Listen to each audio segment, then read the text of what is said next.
ingkang sinubya ing pakurmatan PLT Bupati Sukoharjo Bapak Eko Sabto Purnomo Sarjana Ekonomi saha jajaran Forkom Pinter ingkang kinurmatan Camat Sukoharjo Bapak Nanang Sarifuddin SHMH saha jajaran Forkom Pinter ingkang satu kinurmatan Kepala Cabang Dinas Wilayah 7 Bapak Agung Wijayanto SPD MPD saha jajaran ingkang kinurmatan Kepala Dinas Pendidikan dan Kebudayaan Sukoharjo Bapak Hafid Danang Purnomo SHMH ingkang kinurmatan Ketua MKKS SMA SMK Kabupaten Sukoharjo saha sedaya tamu sinedhar ingkang sinubya ing pakurmatan.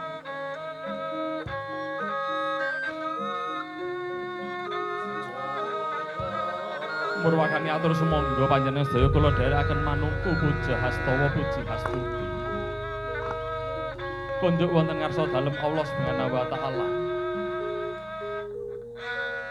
Yawet karana sewilasa saha berkah rahmat ingkang sampun kaparingaken dumateng panjenengan sedaya kaliyan kula. Satemah ing rikalenggan menika saged kempal manunggal kanthi pinayungan rahayu tanpa ridu wilujeng datanpa pambeng niskala nir ing sambe kala.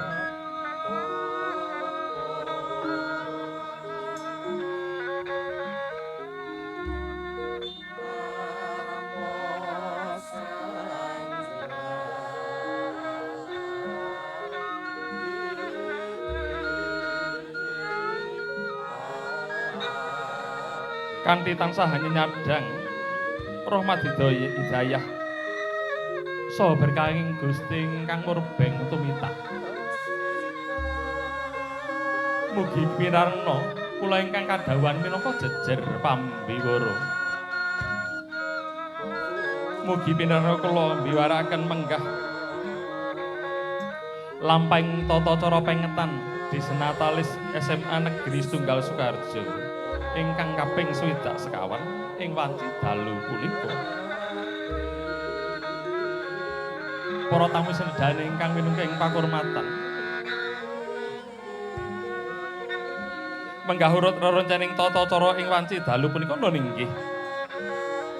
Ingkang sepisan pambuka kalajengaken kumandanging lagu Indonesia Raya.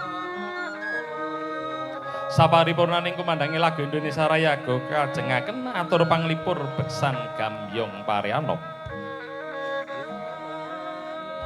Kanthi tata cara salajengipun nggih tanggap wacana miwah tanggap sabda. Saparipurnaning tata cara tanggap wacana tanggap sabda kalajengaken pandonga wilujeng miwah atur syukur rawrupi tumpengan. Salajengipun ya kinayatan tata cara srah pinampi paraga ringgit wacucal saking pangarsa SMA Negeri Tunggal Sukoharjo dumateng Kyai Dalang Ki Cahya Kuntadi SNMS. Sanggening para tamu ingkang sami sinubya ing pakurmatan. Mekaten menggah urut rerencaning tata cara ing wanci dalu menika. Mugi andadosna ing kawuningan. Saha kasuwun tansah lelenggan kanthi sukamardikaning raos ngantos dumugi titi wanci purnaning dati. Nuwun matur nuwun.